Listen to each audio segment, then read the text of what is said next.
हाँ बच्चों, आज कक्षा 9 में हम लोग गणित में हैं। गणित में पढ़ेंगे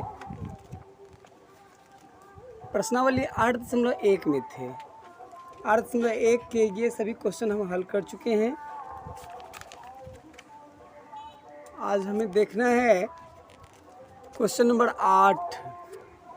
क्वेश्चन नंबर 8 कहता है कि ABCD एक आयत है जिसमें विकर्ण AC दोनों कोण A और C को समद्विभाजित करता है। दर्शाइए कि एक नंबर में ABCD एक वर्ग है और दूसरे नंबर में विकर्ण BD दोनों कोणों B और D को समद्विभाजित करता है। इसमें हमको दर्शाना है एक नंबर में कि ABCD एक वर्ग है और दूसरे नंबर में दर्शाना है विकर्ण BD दोनों कोणों B और D को समद्विभाजित करता है। देखिए इसमें दिया है, देखिए ये जो है ना, ये जो है ABCD एक आयत है, ऐसा दिया है। ABCD एक आयत है। ABCD एक आयत है, ऐसा दिया है कि ABCD एक आयत है। ठीक है, हमको सिद्ध करना है कि ABCD एक वर्ग है और BD दोनों कोण B और D को समद्विभाजित करता है। ठीक है, ध्यान दीजिएगा। सिद्ध करना है कि ABCD क्या सिद्ध करना है, सो देखिए। सिद्ध करना है, सिद्ध करना है। क्या सिद्ध करना है, सो पहले देख लीजिए। सिद्ध करना है ना कि ABCD एक वर्ग है। ABCD एक वर्ग है, ये बात सिद्ध करना है एक नंबर में। और दूसरे नंबर में क्या सिद्ध करना है? दूसरे नंबर में सिद्ध करना है कि ये BD जो है ना, ये BD कोण B और D को समद्विभाजित करता है। ये BD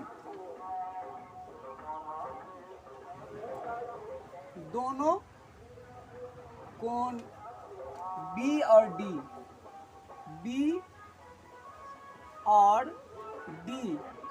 को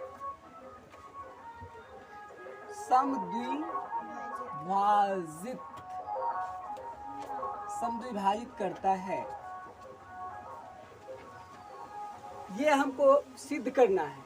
एक नंबर में कि ABCD एक वर्ग है और दूसरे नंबर BD दोनों कोण B और D को क्या करता है, समद्विभाजित करता है। ठीक है, ध्यान दीजिए। सबसे पहले एक नंबर में तो हमको दर्शाना है कि ABCD एक वर्ग है। दिया क्या है वो देख लीजिए। दिया है, क्या दिया है? दिया है ना कि ABCD एक आयत है। ये ABCD जो देख रहे हैं, ABCD एक आयत है। दिया है कि ABCD एक आयत है। दिया है कि ABCD एक आयत है। ABCD एक आयत है। तो ABCD आयत है और दिया है, और क्या दिया है उसको भी देख लीजिए। दिया है कि AC जो है ना, दोनों कोण A और C को समद्विभाजित करता है। AC, ये AC जो है A और C दोनों को समद्विभाजित करता है, बराबर दो भागों में बांटता है। ये AC विकर्ण है ना, तो कोण A को और कोण C को दोनों को समद्विभाजित करता है। इसका मतलब हुआ इसको कह दीजिए कोण 1, इसको कोण 2। तो ये कोण और ये कोण दोनों बराबर है, काहे कि ये रेखा जो है ना ऐसी, ये विकर्ण, ये कोण 1 को समद्विभाजित करता है। इसका मतलब हो गया कि 1 और 2 ये दोनों बराबर है। और क्या, ये कोण C को भी समद्विभाजित करता है, मतलब इसको 3 नाम दे दीजिए, इसको 4। ये कोण और ये कोण ये दोनों बराबर है, क्योंकि ये AC जो है ये दोनों को समद्विभाजित, मतलब कि C कोण को समद्विभाजित करता है। तो 2 पार्ट में हो गया, तो दोनों बराबर, दोनों हो गया बराबर। इसका मतलब क्या है कि कोण 3 और कोण 4 ये दोनों क्या है, बराबर है। अब हमें ABCD एक वर्ग है, ये हमको सिद्ध करना है। ABCD एक वर्ग है, और क्या दिया है सो भी लिख लीजिए। और दिया है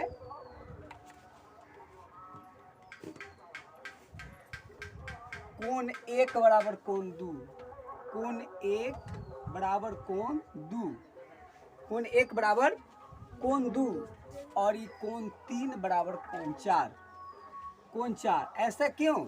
ऐसा इसलिए कि AC जो है ना ये A और C दोनों को समद्विभाजित करता है, ठीक है, ऐसा लिखे हुए क्वेश्चन में। इसलिए हम लिखेंगे कोण 1 बराबर कोण 2 और कोण 3 बराबर कोण 4। ठीक है, समझ रहे हैं? अब देखिए हमें करना है 1 नंबर में ABCD एक वर्ग है। ये ABCD एक वर्ग है, ये सिद्ध करने के लिए हमें क्या करना होगा? हमें ये करना होगा कि इसका कोई एक कोण 90 डिग्री हो, कोई एक कोण क्या हो, 90 डिग्री हो, और ये सभी भुजा बराबर हो। समझ गए? कोई भी आयत या कोई भी चतुर्भुज एक वर्ग है, कोई भी आयत या कोई चतुर्भुज एक वर्ग है, ये दिखाने के लिए हमें क्या करना होता है? इसके कोई एक कोण को 90 डिग्री साबित करना होगा, और इसके प्रत्येक भुजा बराबर है, सभी भुजा क्या है, बराबर है, ऐसा हमें प्रमाणित करना होगा। तब जाकर के वो सिद्ध होगा कि ABCD एक वर्ग है। तो इसके लिए सबसे पहले ये देखिए, यह दिया है कि ABCD एक आयत है, आयत के प्रत्येक कोण 90 डिग्री होते हैं। दिया है कि ABCD एक वर्ग है, एक आयत है, और आयत के प्रत्येक कोण 90 डिग्री के होते हैं। तो पहला काम तो ये हो गया कि ये इसका प्रत्येक कोण 90 डिग्री, मतलब ये A B C ये D सभी कोण 90 डिग्री है। ये तो प्रमाणित हो गया इसी से। अब हमें सिद्ध कर देना है कि इसके सभी भुजा बराबर है। तो सभी भुजा बराबर है, इसमें आप देखिए, चूंकि ये जो है ना एक आयत है, आयत के आमने सामने के कोण बराबर हैं। ये AB के बराबर CD होंगे और AD के बराबर BC होंगे, इसलिए कि ये क्या है, आयत है। लेकिन यदि हम ये सिद्ध करते हैं कि ये भुजा और ये भुजा ये दोनों आसन्न भुजा हो गया, ये और ये दोनों बराबर है, ये और ये दोनों बराबर है, ये पहले से प्रमाणित है क्योंकि ये आयत है।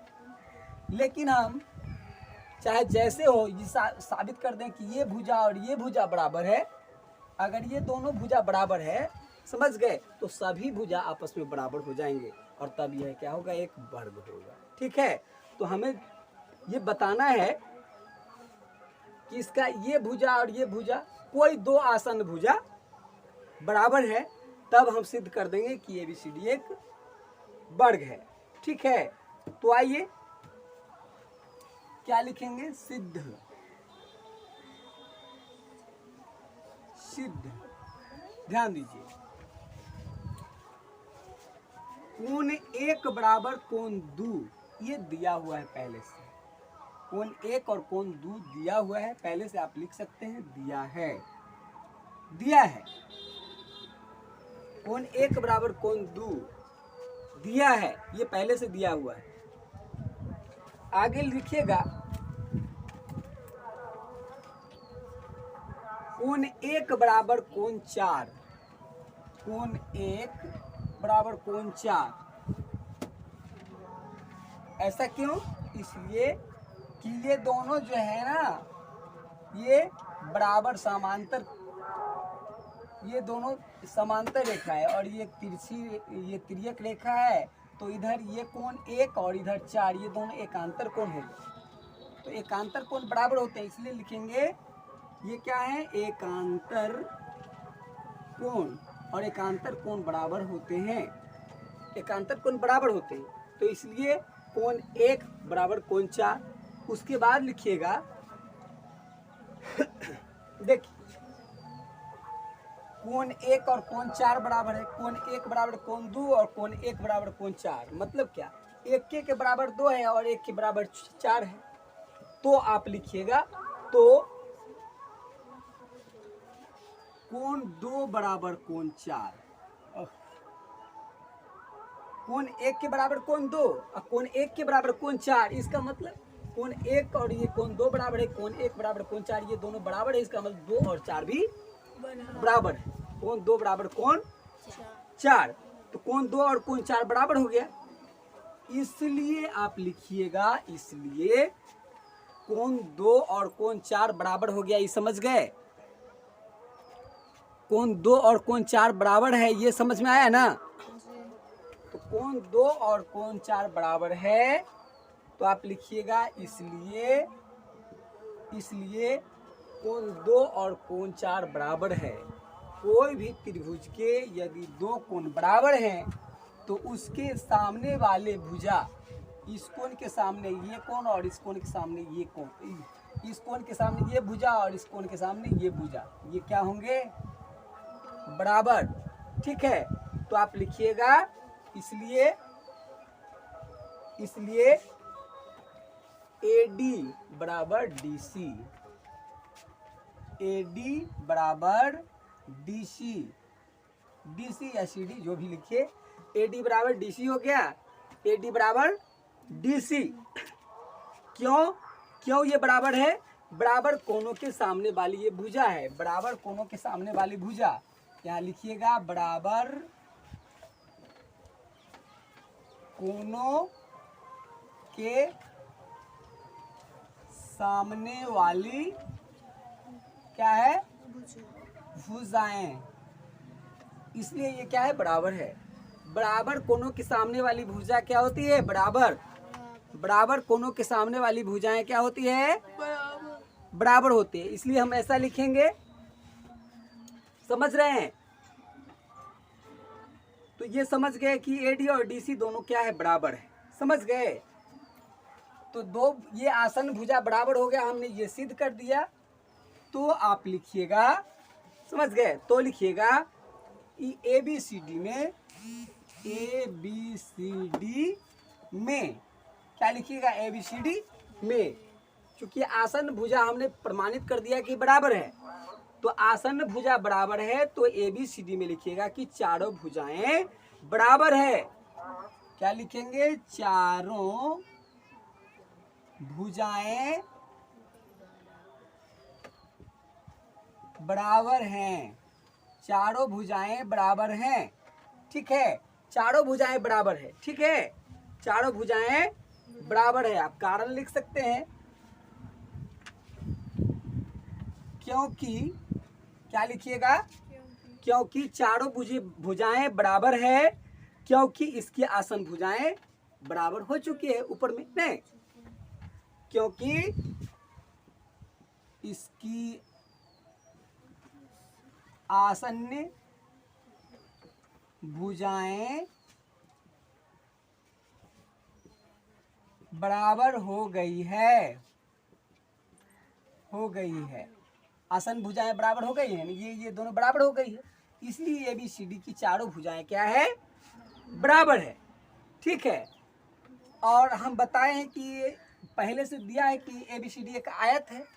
ठीक है, तो यहाँ लिखेंगे तथा कोण A, कोण B, कोण C, कोण D, सभी ये सभी जो है 90-90 डिग्री है, क्योंकि एक आयत है, तथा कोण A बराबर 90 डिग्री, क्योंकि ABCD एक आयत है। अब कारण में लिख सकते हैं कि ABCD एक आयत है। ठीक है, क्योंकि ABCD एक आयत है, लिख सकते हैं, नहीं भी लिख सकते हैं, तो हम ये प्रमाणित कर दिए कि इसका एक कोण 90 डिग्री है और सभी भुजा बराबर है।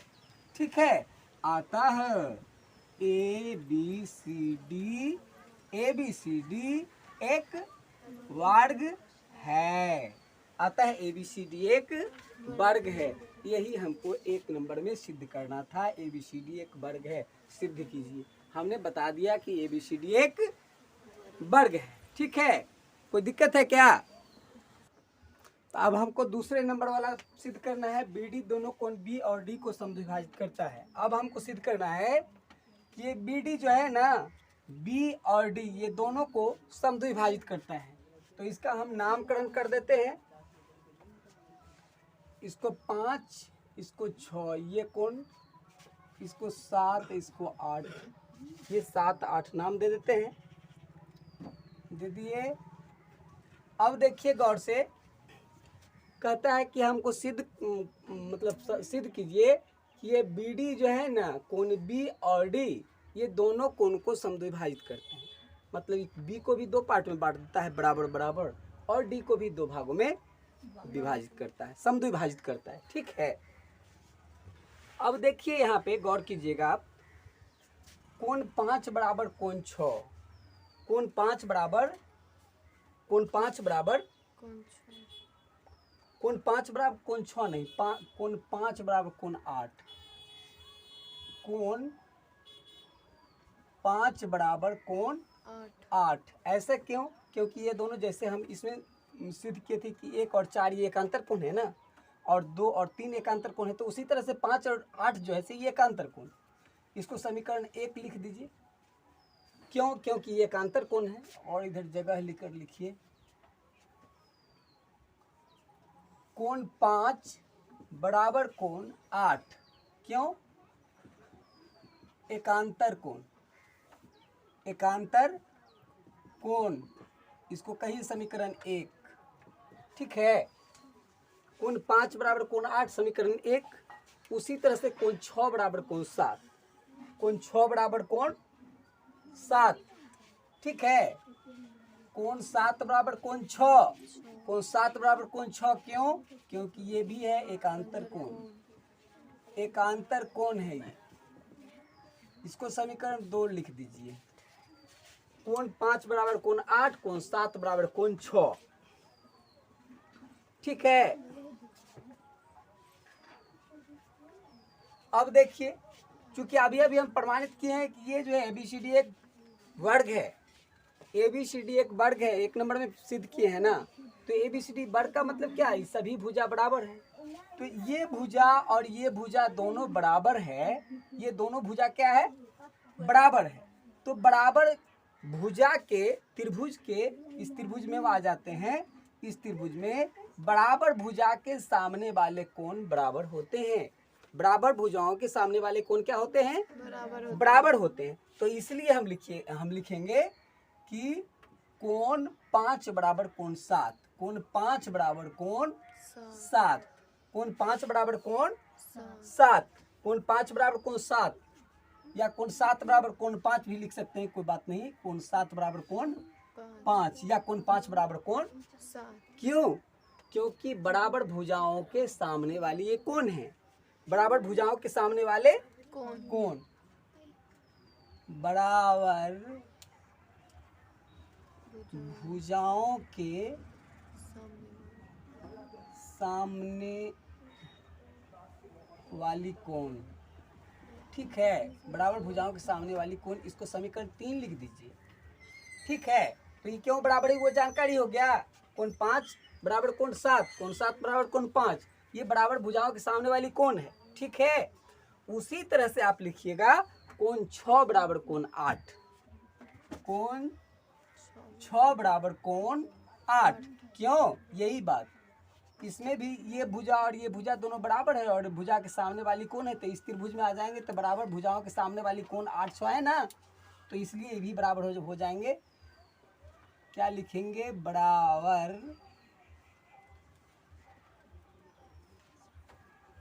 भुजाओं के सामने वाली कोण। ठीक है, बराबर भुजाओं के सामने वाली कोण। इसमें आप समीकरण 4 लगा दीजिए। ठीक है, तो इस प्रकार से हमने क्या देखा कि इसके बराबर ये है, इसके बराबर ये है, इसके बराबर ये है, इसके बराबर ये है। हम ये बताए, गौर कीजिएगा, यहाँ हम क्या देख रहे हैं, कोण 5 बराबर कोण 7।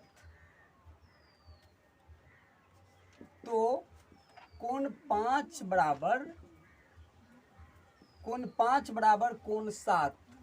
देखिए, कोण 5 बराबर कोण 8 है, कोण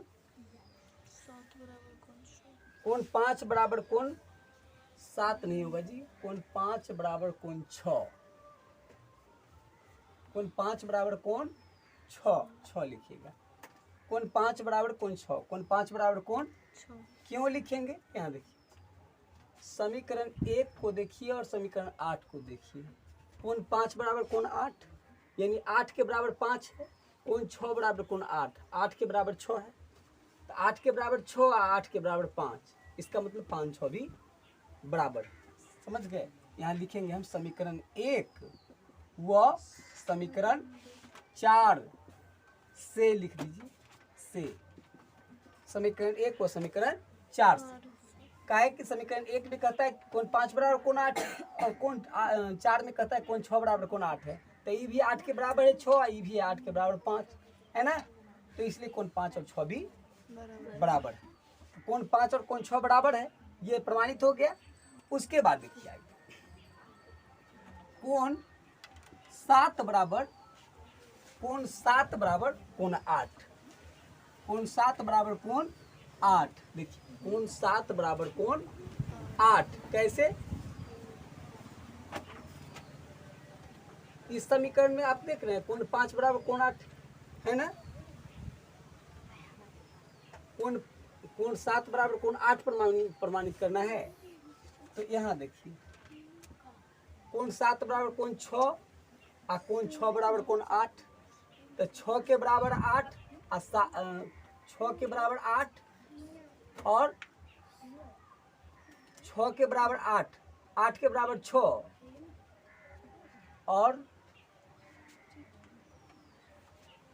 कोण 7 बराबर कोण 6 और कोण 6 बराबर कोण 8। कोण 7 बराबर कोण 6, तो 6 के बराबर 7 और 6 के बराबर 8 है ना। 6 के बराबर 7 और 6 के बराबर 8। ठीक है, तो हम लिखेंगे समीकरण 2 और समीकरण 4 से। समीकरण 2 व समीकरण 4 से। समीकरण 2 और समीकरण 4 से देखिए, कोण 7 के बराबर कोण 6 और कोण 6 के बराबर कोण 8, 8 के बराबर 6 और 7 के बराबर 6। इसका मतलब है कि 7 और 8 भी बराबर है। ठीक है, कोण 7 और कोण 8 बराबर है। तो हमने क्या बताया कि कोण 5 और कोण 6 बराबर है, कोण 7 और कोण 8 बराबर है। अतः आप लिखिएगा ये BD जो है, BD ये BD जो है कोण B और D ये दोनों को समद्विभाजित करता है। ठीक है, अतः BD दोनों कोण B व D को